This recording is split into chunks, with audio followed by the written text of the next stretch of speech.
Why was everyone ignoring her at the briefing table? The chatter moved easily among the men, snippets of jokes, quick exchanges about loadouts, a few grim predictions about what the terrain would feel like once the sun came up. No one asked her opinion. No one even looked her way. She was just the mule, after all, the one who carried boxes, kept numbers straight, then disappeared back into the bird like she had never existed. But silence doesn't always mean absence. Her eyes stayed on the map spread across the metal table, the red lines showing possible approach routes, the blue circles marking observation posts, the arrows for fallback paths no one expected to need.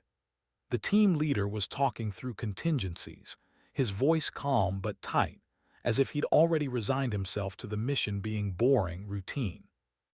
Routine. She almost smiled at the word. It was the most dangerous word in combat. When dawn broke, she was on the bird, crates strapped to her back.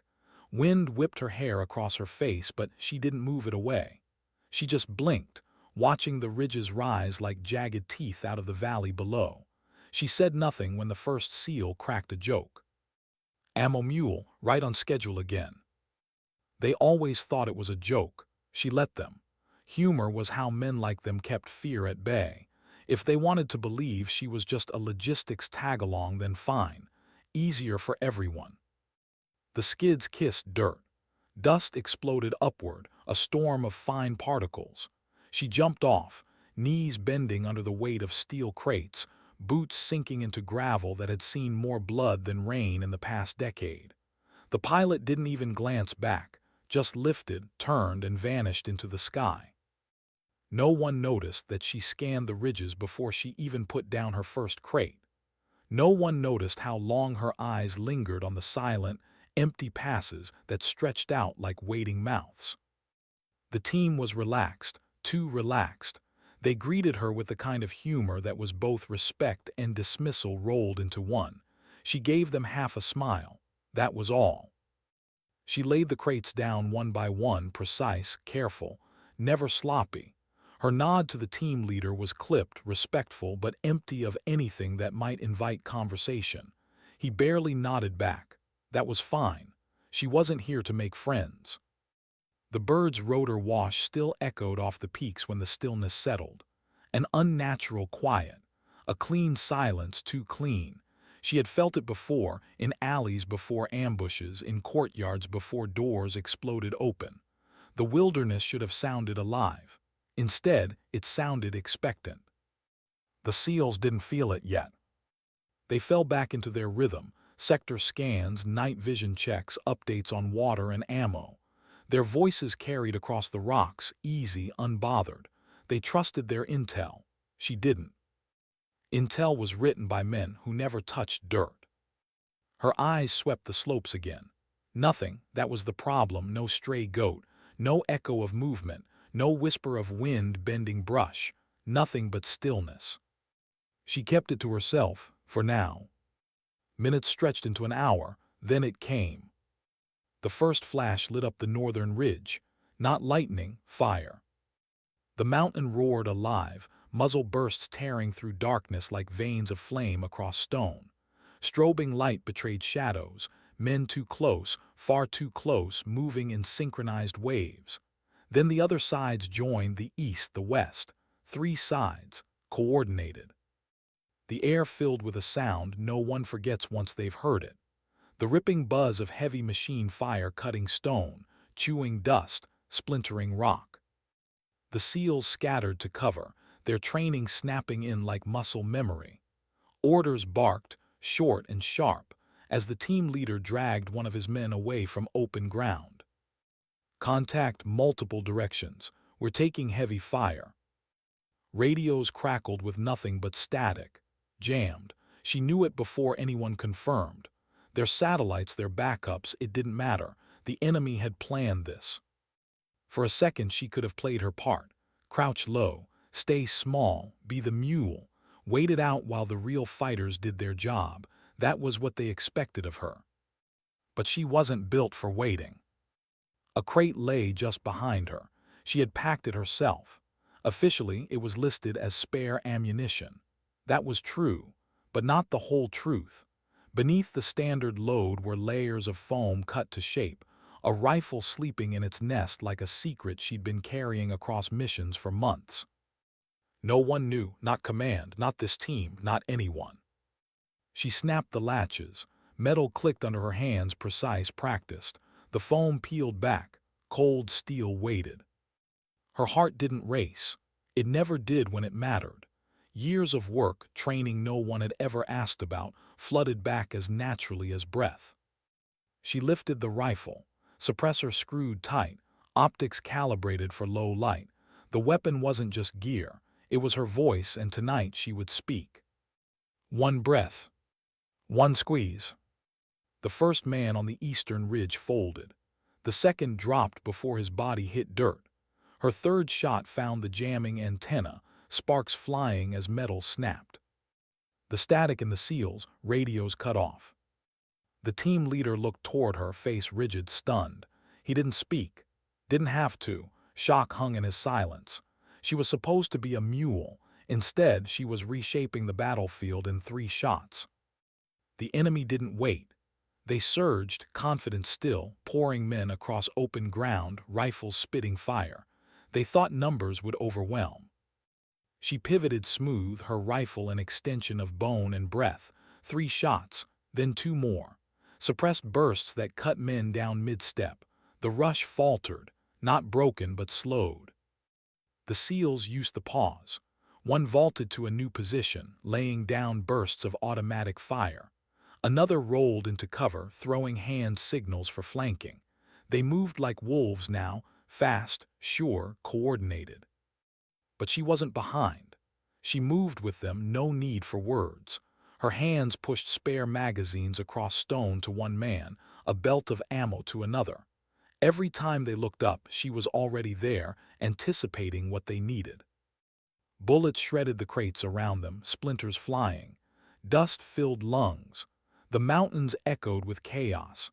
Yet she was calm, breath steady, pulling trigger after trigger with the patience of a surgeon. One operator tried to shout at her in the early minutes, "Stay down. You're not—" The words died when her fire cut down the men, pinning him in place. She gave no reply. She never did. The silence of her actions was answer enough. Time blurred, 5 minutes, 10, 30. Still they came, wave after wave, convinced that sheer force could break what precision had already shattered. She didn't flinch, didn't falter. Every move was instinct, every shot a choice. The SEAL team began to understand. Their eyes flicked to her between bursts, no longer with dismissal, but with the quick calculation of men reassessing everything they thought they knew. The team leader caught her gaze once in a lull. He didn't smile. He didn't joke. He just nodded, short, sharp, respect in its purest form. By the time the final rush broke across the western slope, the ground was already littered with weapons abandoned in panic. Her rifle barked 3 more times, clean, decisive. Then silence. Not the ominous silence from before. This one was earned, heavy with breath, sweat, and disbelief. The SEALs didn't speak at first. They just looked at her. Some with shock, some with quiet awe, all with the same unspoken truth hanging between them. She said nothing, just placed her rifle back in the foam, closed the crate, and clicked the latches shut. The sun crept over the ridge, light spilling across scarred stone and broken bodies. The bird would be back soon. To the crew, it would look like a normal pickup, supplies delivered, mission held. But for the men on this mountain, nothing was the same. She was no mule. She had always known. Now they did too.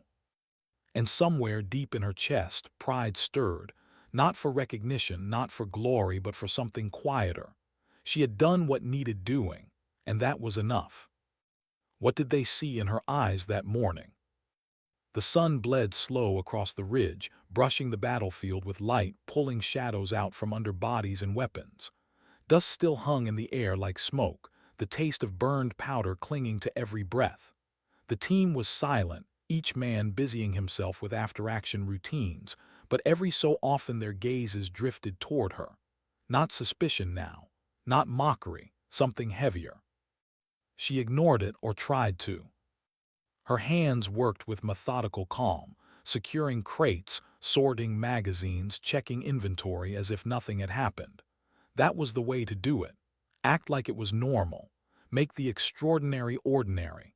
Because if she let them see the crack, let them glimpse that this fight had cost her something, it would unravel the illusion she had built. The team leader finally approached, helmet tucked under one arm. His boots scraped over gravel, slow, deliberate, as if words needed time to settle in his mouth. "We owe you," he said quietly. Not a joke, not camaraderie, something closer to confession. She didn't look at him, just slid the last crate lid shut and clicked the latch, just delivering what was needed. Her tone was flat, her eyes stayed on the steel. But inside she felt a ripple. His voice hadn't been light. It carried the weight of men who had seen death brush close, men who understood that survival was sometimes a gift, sometimes a debt. His nod had not been about rank. It had been about recognition. And recognition was dangerous. The helicopter arrived an hour later, the sound thumping against mountains scarred by fire. Dust swirled again, erasing the blood for just a moment before settling to remind them it had been real. The crew chief jumped down, his face casual until his eyes swept the ground. Spent casings scattered like glitter, burned patches where grenades had cracked stone, weapons lying abandoned by men who had fled. He whistled low. "What the hell happened here?" Every SEAL lifted a hand in the same direction, toward her.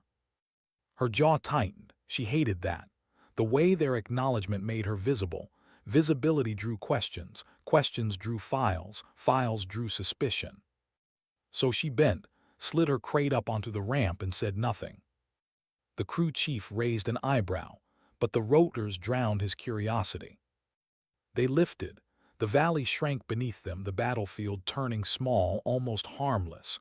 But her mind replayed the night, frame by frame, as if refusing to let her move on.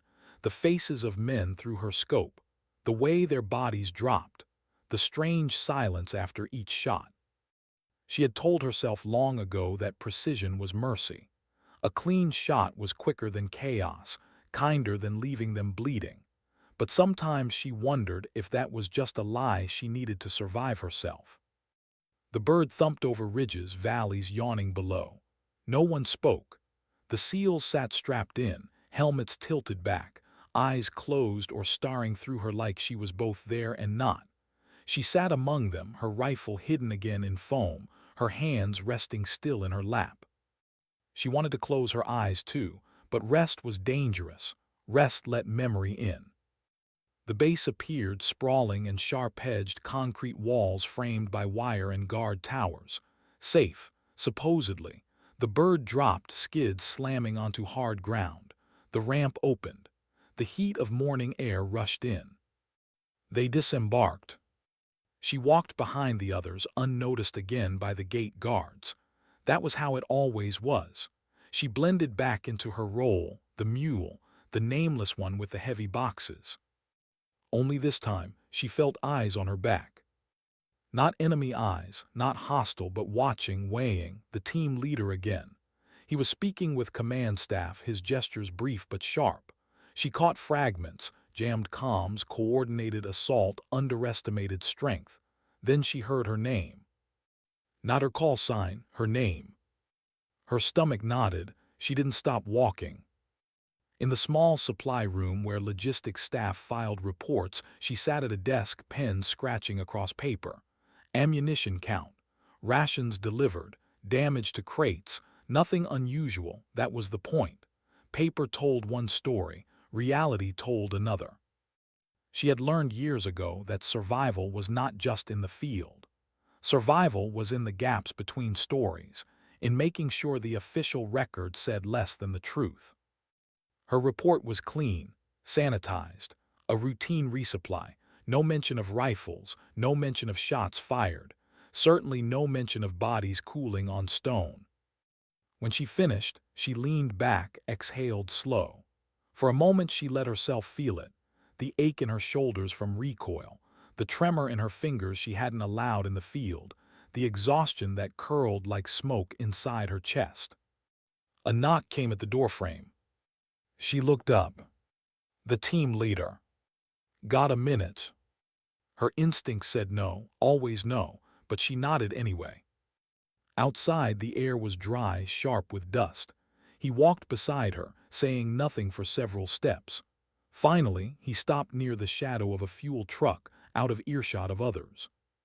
"You saved us." The words dropped heavy. She looked away.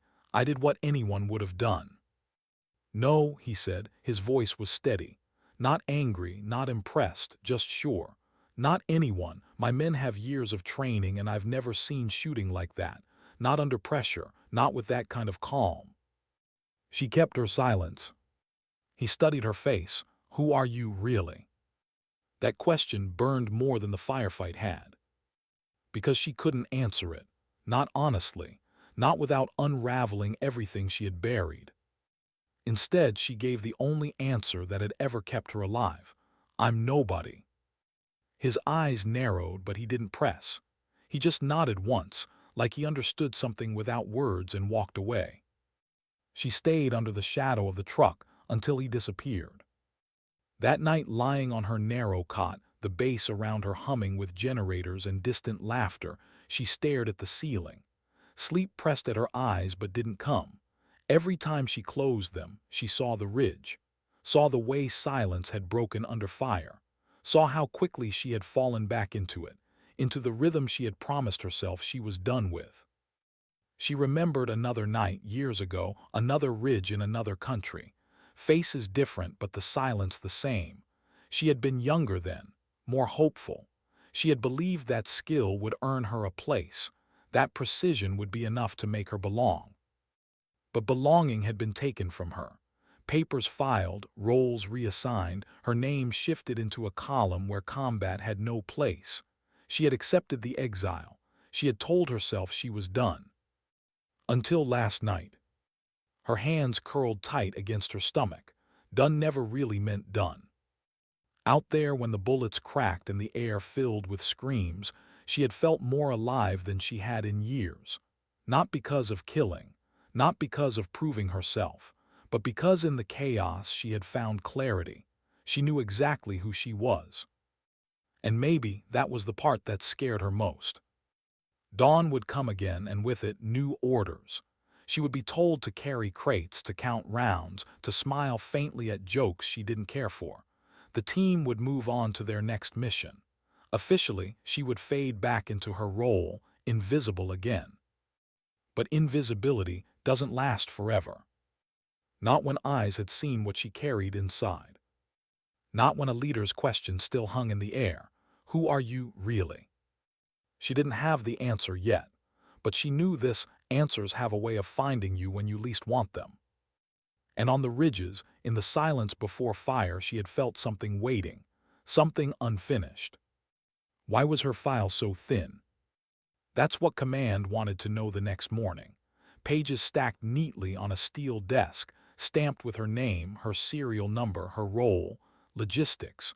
No commendations beyond supply efficiency. No deployment records beyond deliveries. A career that looked bland, uneventful, safe. Too safe. The SEAL team leader sat across from the major, arms crossed, jaw set. He had lived through the ridge. He had seen her fire, and the words he offered were plain. This doesn't add up. The major frowned, tapping the file with 2 fingers. She's logistics, that's it. The system's clear. But systems could be rewritten. She knew that better than anyone. Across the base, far from the offices and the whispers, she sat alone on a bench outside the motor pool, her hands wrapped around a tin mug of coffee gone cold. Mechanics moved in and out, voices echoing off hangars, tools clattering. No one noticed her. No one spoke to her. She liked it that way. But her mind wasn't still. It never was after nights like that. Her thoughts drifted backward, unwillingly, to the time before her file was cleaned, before her role had been stripped down to numbers and crates. There had been another unit once. Not SEALs, not logistics. A small, shadowed program. One of those teams no one spoke about, the kind that moved where paperwork never followed. She had been younger, sharper, hungry to prove that precision and silence could carry as much weight as rank or muscle. At first they had let her in. At first she had been just another blade in the dark. Missions stacked on missions. Long nights, short days, the quiet satisfaction of work done clean. She remembered the smell of sand burning in rifle heat, the hum of radios coded in static. She remembered the pride, the fleeting belief that she had finally found where she belonged. Until the night it broke. She didn't like to remember the details. A compound, a hostage they weren't supposed to lose, orders that didn't match the ground. She had seen the flaw, called it, argued it. No one listened. When it collapsed, when men bled out in dirt that intelligence had sworn was safe, the blame rolled downhill. Someone had to carry it, not the planners in clean uniforms, not the men with rank on their collars. Her. Her file had been rewritten after that. Combat erased, skill hidden. She had been reassigned to logistics with a stamp of finality. Not dishonor, not punishment, just invisibility. They thought that would bury her. But you can't erase what someone has carved into themselves. Her hands tightened on the mug. She remembered the first delivery after the reassignment, how the SEALs had laughed lightly about the ammo mule, how she had smiled faintly back, swallowing the weight. She had promised herself then she wouldn't show it again, not unless there was no other choice. And then the ridge had come, and choice had burned away. The mug clinked against the bench as she set it down. She stood, stretching sore shoulders, scanning the base instinctively, always mapping exits, always measuring distances. Old habits didn't die, even when the world said they weren't hers to keep. Across the yard, two of the SEALs walked past. Their eyes flicked to her, lingered, then turned away. Not disrespect. Something harder to name. They didn't joke this time, didn't call her Mule. Respect and uncertainty. She almost hated it more than mockery. Later that afternoon, she was summoned. A clipped voice on the PA, her name echoing across concrete. She walked into the briefing room slow, steady, her boots striking like clockwork against the floor. The team leader was there, the major too. Her file sat between them like a question. "Sit," the major said. She did. The air in the room was heavy, full of things unsaid. Finally, the major leaned forward. "Your performance on the ridge doesn't match your record. Explain." Her eyes stayed on the table, silence stretched. She could feel both men watching, waiting. Explain, as if skill could be explained. As if years of sweat, nights of failure, scars invisible under fabric could be reduced to words that would make sense to men who hadn't lived them. She said nothing. The team leader broke the silence. "Sir, I don't care what her file says. She saved 6 men under coordinated assault. That's fact." The major's jaw clenched. He didn't argue, but his eyes stayed sharp, probing. "That may be, but irregularities in personnel files can't be ignored." Her chest tightened. She knew what irregularities meant in command language. It meant suspicion, investigation, exposure. And exposure meant they would see the buried past, the broken mission, the scar that had followed her across continents. She rose slowly, controlled, permission to return to duties. The major hesitated, then waved a hand. Outside, the sunlight stabbed her eyes. She blinked, exhaled hard. Duties, that was the word they clung to. Duties meant crates, numbers, silence. She could sink back into it, disappear again, pretend the ridge hadn't happened. But the ridge had happened, and men had seen. That night she lay on her cot, the base quiet around her, and remembered the question the team leader had asked her before. "Who are you, really?" She had told him nobody. It had been a lie. But maybe it was safer than the truth. Sleep came in broken waves. Dreams carried her back, faces of the fallen, voices shouting orders that had sealed the wrong doors. the sick thud of gunfire echoing where it should never have. She woke sweating, staring into darkness. When dawn bled into her barracks, she sat up, pulling her boots on slow, deliberate. Another day of carrying, counting, pretending. But in the pit of her chest, she knew something had shifted. The ridge wasn't finished with her. And neither was her past. Why had she stayed silent that night? That was the question that haunted her long before the ridge, long before the SEALs ever learned she wasn't who her file claimed. Silence was her armor, but silence had also damned her once. The memory came back in fragments. She didn't want it, but the mind doesn't ask permission. A compound. High walls rising from desert sand, broken glass glittering on the ridges, the faint hum of a generator hidden somewhere inside. Heat pressed against her like a weight. The mission had been clear, too clear. Rescue the hostage, secure intel, exfil before sunrise. Intelligence swore the guards were few, poorly trained, scattered. She had known better. When the team gathered on the outskirts, lying belly down in dust, she had scanned the angles through her scope. Too many shadows, too much stillness. The silence was wrong, the same kind of wrong she had felt on the ridge years later. She had spoken up. There's more inside than the report says. The captain hadn't even turned his head. Intel's good, stick to the plan. She had pressed again. Movement patterns aren't sloppy, they're staged, we're walking into something. The captain's voice hardened. Stay in your lane. Her lane, that was what they always called it. A box built for her. A box she had broken into pieces every time she pulled a trigger with precision they couldn't match. But still, they forced her back into it. Orders carried weight and weight crushed dissent, so she had swallowed it. The team breached at 02:17. Explosives tore steel hinges, doors blasted open in a cough of dust and fire. They flowed in fast, rifles snapping left and right, boots striking concrete. For a heartbeat it looked clean. Then the trap slammed shut. Gunfire erupted from every angle, not panicked fire, coordinated. Automatic rifles barked from hidden alcoves. Men poured from stairwells, disciplined, trained. She remembered the screams, sharp at first, then cut off quick. She remembered blood spattering across whitewashed walls, sliding down like paint. And she remembered the hostage, dragged through a side door, a blindfold half slipping, mouth open in a silent cry. She had a shot, she had lined it up, but the captain's voice cracked through her comms, frantic, furious. Hold your fire. So she had held. Seconds later, the hostage was gone into the dark. Seconds after that, 2 more men fell, friends whose names she still couldn't bring herself to whisper. The team barely clawed out. The compound burned behind them, not because of victory, but because fire was the only cover left. They staggered into desert dawn, half their number gone. And then came the report. Not hers, the captain. Fault in reconnaissance, fault in execution, but the shooter, she hesitated. That was how it was written.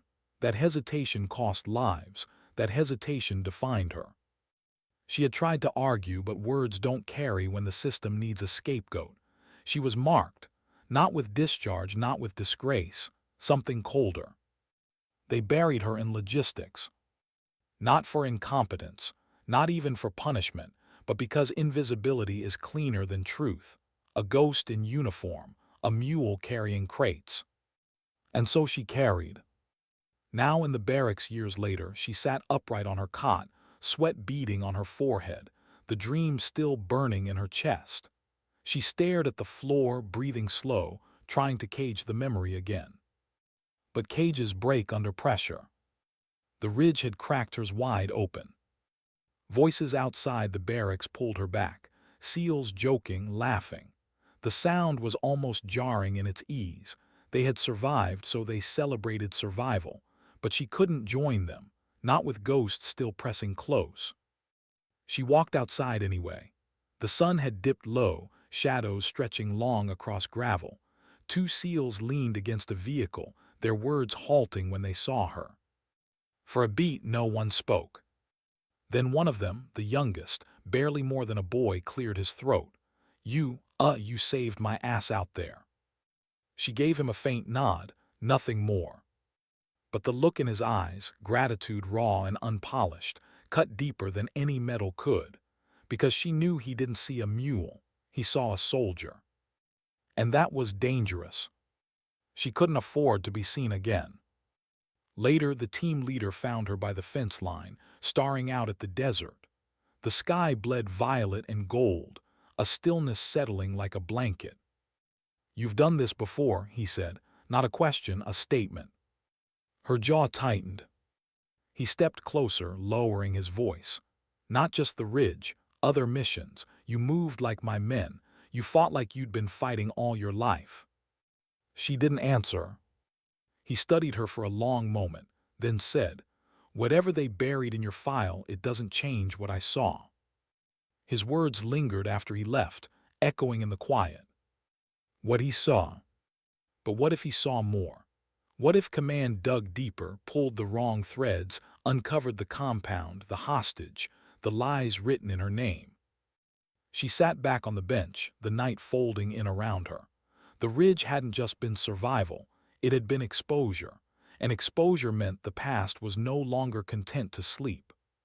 She thought of the captain's voice again, "Stay in your lane." She had, and men had died. Now she wondered, was silence any less damning than disobedience? The answer, she knew, was waiting. Not here in base walls, not in the safety of paperwork. It would come again where silence broke into fire, where ridges carried echoes of death. Because the war always circled back. And ghosts never stayed buried. Why did Command keep circling her name? 2 days after the ridge, she saw it, her file on the desk again, only this time it wasn't closed. Papers fanned across the table, officers leaning over them, their voices low. She had walked past the office door and caught just a glimpse, but it was enough. Her name in black ink, her picture clipped to the top corner, and the frown of a colonel who looked like a man digging for something he wasn't sure he wanted to find. She kept walking, boots steady, expression flat. Never give them anything. Not curiosity, not nerves, not pride. Silence had kept her alive this long. But she felt the shift in the air. She always did. When eyes lingered too long.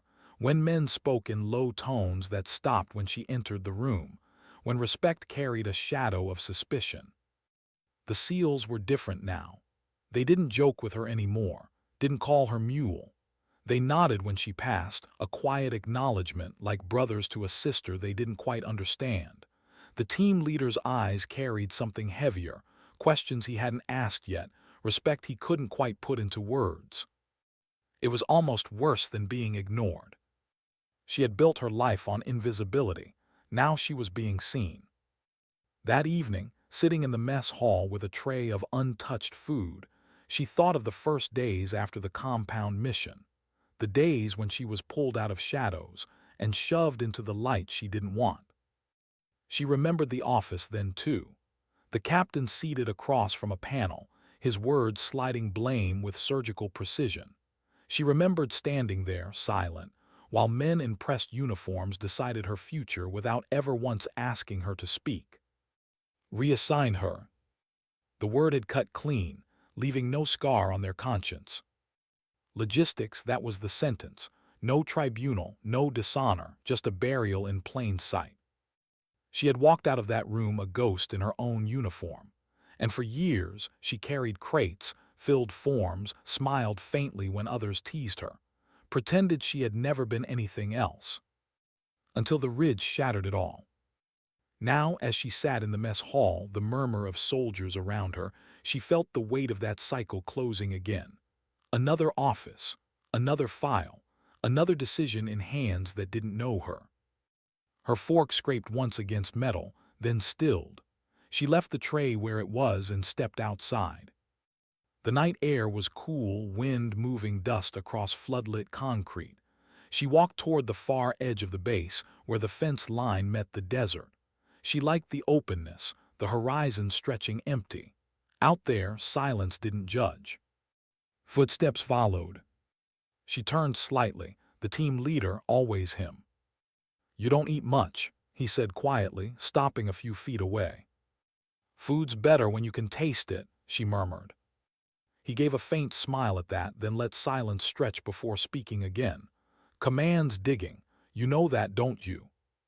She looked back at the horizon. "I know." "You want to tell me why?" "No." His exhale was sharp, not angry, not surprised, just resigned. "You don't trust me." She turned then, her eyes meeting his. "It's not about trust, it's about survival." The words landed heavier than she expected. His face shifted, as if he understood more than she wanted him to. "You don't have to carry everything alone," he said. Her chest tightened. For a second she wanted to laugh. He didn't know, he couldn't. "That's the only way I've made it this far." Neither of them spoke after that. They stood in silence until the desert wind swallowed their breaths. The next morning, orders came down. Another run, another ridge, another routine drop. Routine, the most dangerous word. Her stomach clenched as she scanned the briefing sheet. Similar terrain, similar timing, similar intel.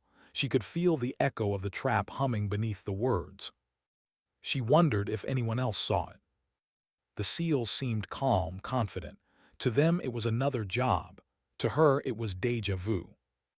As she loaded crates onto the bird that afternoon, she thought again of the moment years ago when they had told her she was finished. When they had stripped away her weapon, her voice, her belonging. She had sworn never to let herself bleed for their mistakes again. And yet here she was, strapping steel to her back, climbing into the roar of rotors, heading toward another ridge. The team boarded behind her. The bird lifted, blades beating the air into submission. Dust fell away, mountains rising ahead. The youngest SEAL leaned close, shouting over the noise. "Hey," he hesitated, then said it anyway. "Just so you know, we've got your back out there." She didn't answer, just adjusted the strap digging into her shoulder. Because promises meant nothing against silence. And she could feel it again, the stillness waiting beyond the ridges. The kind of stillness that always breaks. Why did the air feel heavier before this mission? It wasn't the weight of the crates strapped against her back, though those pressed deep into her shoulders as she hauled them across the tarmac. It wasn't even the heat, though the desert sun turned metal into fire and gravel into glass. No, it was the looks. The way eyes followed her now, sharper, longer. Command eyes. The ridge had changed things. She felt it every time she walked past an officer's door and the conversation dulled. Every time a folder snapped shut just a little too quickly. Every time a voice dipped into the low register of secrets. They hadn't confronted her yet, not directly, but she could hear the clock ticking. She hated clocks. The SEALs were different too. Their stares weren't suspicious. They were heavier in another way. Respect was there, yes, but also something close to guilt. They had laughed at her before. Now they said nothing. Silence can mean dismissal, but this silence meant something else. Something almost like protection. She wasn't sure which was harder to live under. At the edge of the runway, the bird waited. Engines whining, blades already stirring dust. She set her crates down beside the ramp, rolling her shoulders once before squatting to check the straps. She could feel the team's presence behind her, moving in with practiced rhythm. Boots on metal, gear clattering, voices clipped and efficient. The youngest one, always him, spoke before climbing aboard. "You coming with us again?" She glanced up, just enough to let her eyes meet his. "Crates don't walk themselves." He smirked faintly, then caught himself and sobered, nodding as if her words carried more than logistics. He climbed in. The team leader lingered near the ramp, watching her. He didn't say anything. He didn't need to. His silence wasn't ignorance anymore. It was permission. She hated that. Inside the bird, the air was loud with vibration. The floor rattled under boots. Men checked weapons, adjusted straps, locked helmets into place. She sat apart, back against the crate, feeling the thump of her pulse sinking with the blades above. She thought of the last mission, the dust, the flashes, the silence breaking into chaos.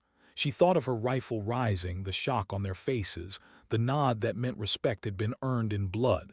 She thought of how easily the old rhythm had returned, how natural it had felt, and how much that terrified her. She had buried that part of herself. Years of silence, years of crates, years of pretending.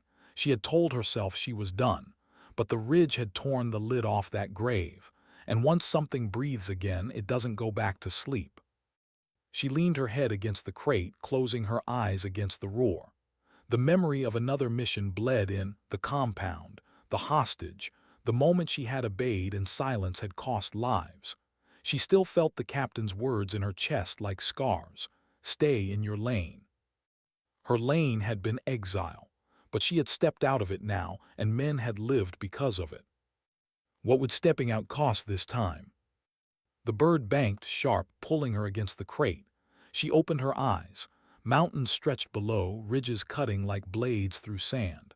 The valley rose ahead, shadows deep, quiet pressing heavy. The stillness again. She didn't need intel reports. She didn't need maps. She felt it in her bones, the silence waiting to snap. The youngest seal leaned forward, shouting over the noise. Feels routine, right? Her lips barely moved. That's what scares me. He blinked at her, confused, then looked away. The bird dipped, rotors hammering the air, dust exploding as skids hit gravel. Shouts, movement, crates sliding down, boots slamming dirt. She jumped first, knees bending under weight, scanning ridges before her boots even settled. Her eyes lingered just as they had last time. And again she felt it, the quiet too clean, too heavy. Routine was a lie. She knew that better than anyone. The bird lifted, dust swallowing it as it vanished over peaks. The team spread, quick practiced. Perimeter checks, weapons scanning arcs. Everything looked right, too right. The team leader came near, his voice low but steady. Something on your mind. Her eyes stayed on the ridges. Silence doesn't lie. He didn't ask what she meant. He just nodded once, his gaze following hers toward the shadows. Minutes passed, sweat slid down her back. The seals moved steady, confident. Radios crackled with brief check-ins, nothing unusual. But she knew better. Her hands itched for the rifle hidden inside foam. Her body remembered the weight, the rhythm. Her heart was steady, too steady, like it was already bracing for the first flash. She forced herself still. She wasn't here to fight, not officially, not again.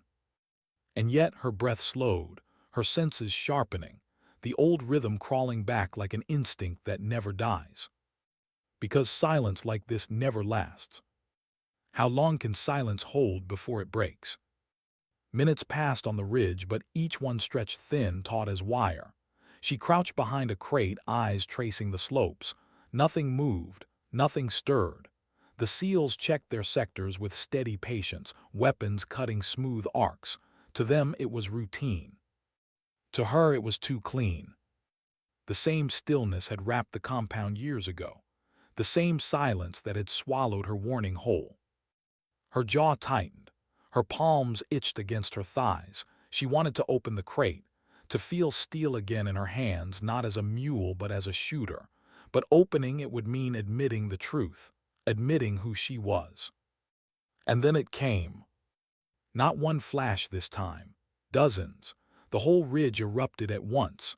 Fire poured down in sheets, bullets striking sparks from stone, chewing through gravel, spitting dust into lungs.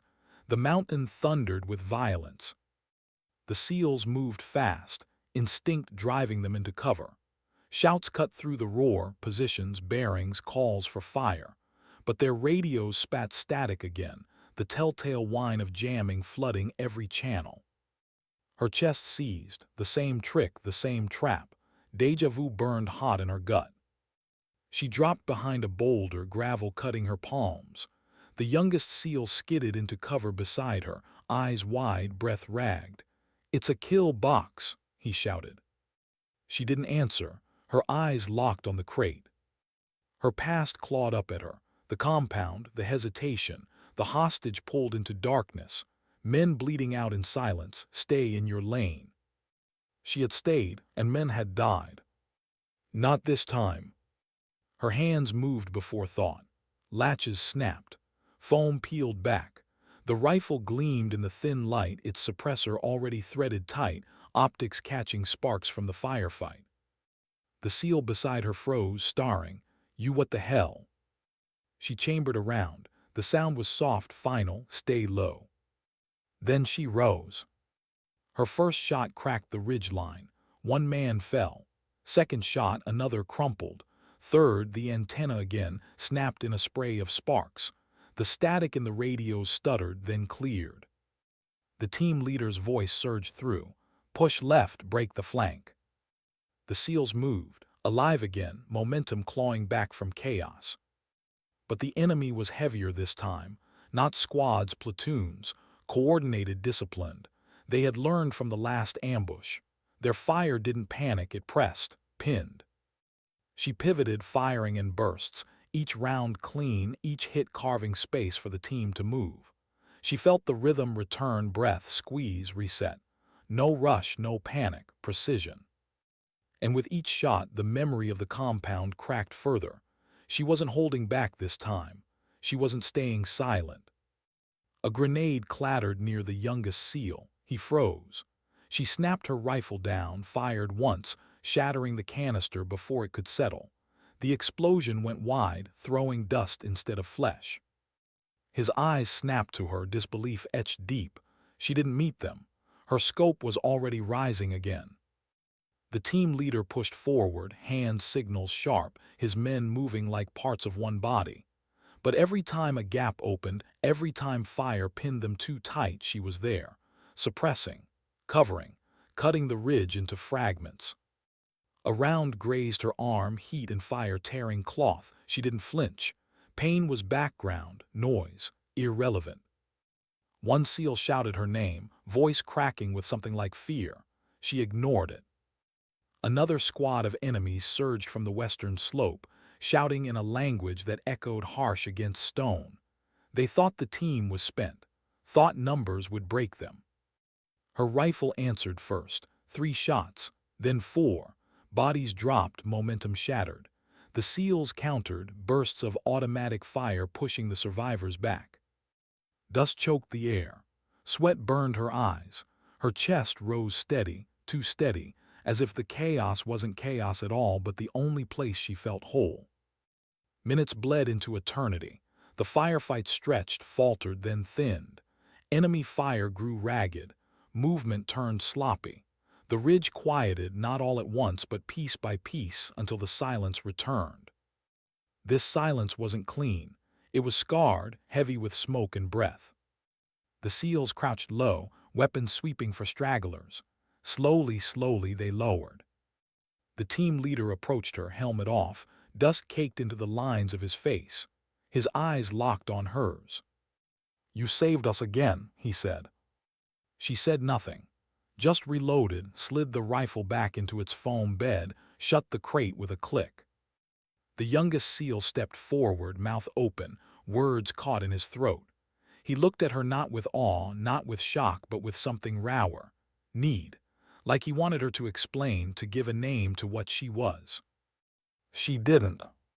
The bird came back, rotors chopping silence into noise. Dust swirled, whipping stinging grit into their eyes. The team carried crates up, one by one. She carried hers too. The crate that held truth buried under steel. The crew chief's eyes swept the battlefield, widening again at the scarred terrain, the blackened stone. Same as last time. He asked who held the line. The SEALs didn't hesitate. Every hand lifted, pointed. Toward her. Again. Her chest clenched. Because every time they pointed, every time they named her, the file she had built with silence cracked further. And once the cracks spread wide enough, the past would spill out. She sat in the bird, rifle hidden, dust drying into her skin. Around her, the SEALs leaned back, exhaustion heavy but alive. She stared at the floor, jaw set. She had chosen not to stay silent. And now the cost would come. Why did they summon her at dawn? The base was barely stirring, the horizon still gray, when a runner appeared at her door. His breath carried the weight of something official, something final. Command wants you. She rose without a word, pulling on her jacket, tightening her boots. Her cot stayed neat behind her.